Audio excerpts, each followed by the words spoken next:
চাওক দৰ্শকসকল, আমি ৰংঘৰৰ ভিতৰ চোৰাত আমি প্ৰৱেশ কৰিবলৈ গৈ আছোঁ।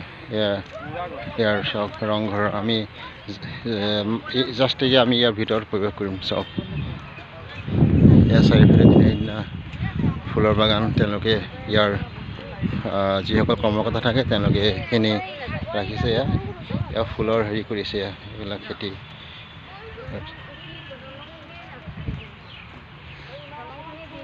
চাওক এই ৰংঘৰ চাওক কিমান মনোমোহা। সেই তেতিয়াই আজিৰ পৰা কত বছৰ হৈ গ'ল, আজি তেনেকেই আছে। আহোম তেতিয়াৰ ৰজা ৰুদ্ৰসিংহই কি মানে ইয়াত বনাওঁতে কি কি বস্তুৱে দি বনাইছিল। তেতিয়াতো চিমেণ্ট নাছিল। আৰু আমি জানিব পৰা নাই যে কিতাপত পঢ়ি পাইছোঁ যে তেওঁলোকে হাঁহৰ কণী আৰু বৰা চাউল মিক্স কৰি পিনে যিটো বৰ্তমান চিমেণ্ট ব্যৱহাৰ কৰে, তেওঁলোকে সেইটো চিমেণ্ট বৰ্তমান এই চিমেণ্টৰ ঠাইত তেওঁলোকে সেইটো ব্যৱহাৰ কৰিছে। চাওক এয়া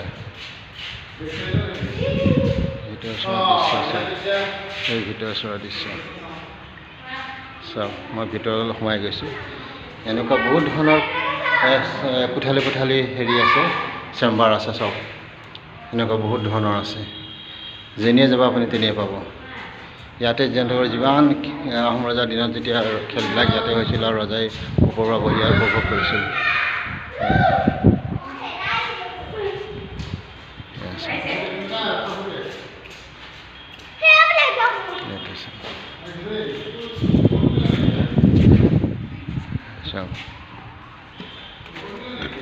এইফালে ঠিক এনেকৈ চেম্বাৰ আছে। ইয়াৰ প্ৰৱেশদ্বাৰ, যেনি তেনি ওলাই যাব পাৰে। চাওক কিমান ভাল লাগিছে। চাওক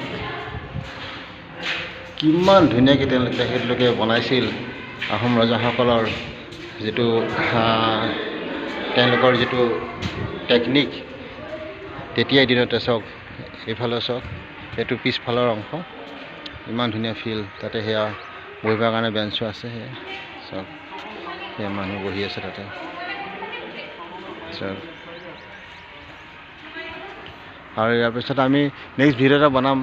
আপোনালোকে মোৰ ভিডিঅ'টো চাই কেনেকুৱা পালে আপোনালোকে কমেণ্ট যোগেদি জনাব। আৰু হয়তো ভিডিঅ'টো বনালে কিবা যদি ভুল ভ্ৰান্তি হৈ গৈছে আপোনালোকে মাফ কৰিব। আৰু এয়া চাওক, এইটো পিছফালৰ দৃশ্য।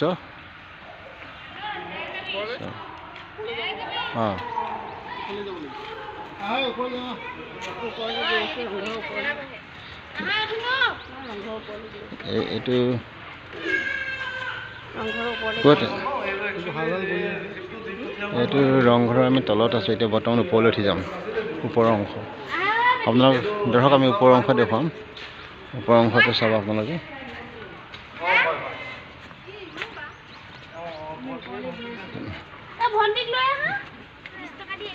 আমি ওপৰলৈ গৈ আছোঁ। এতিয়া ওপৰৰ অংশটো দেখুৱাম।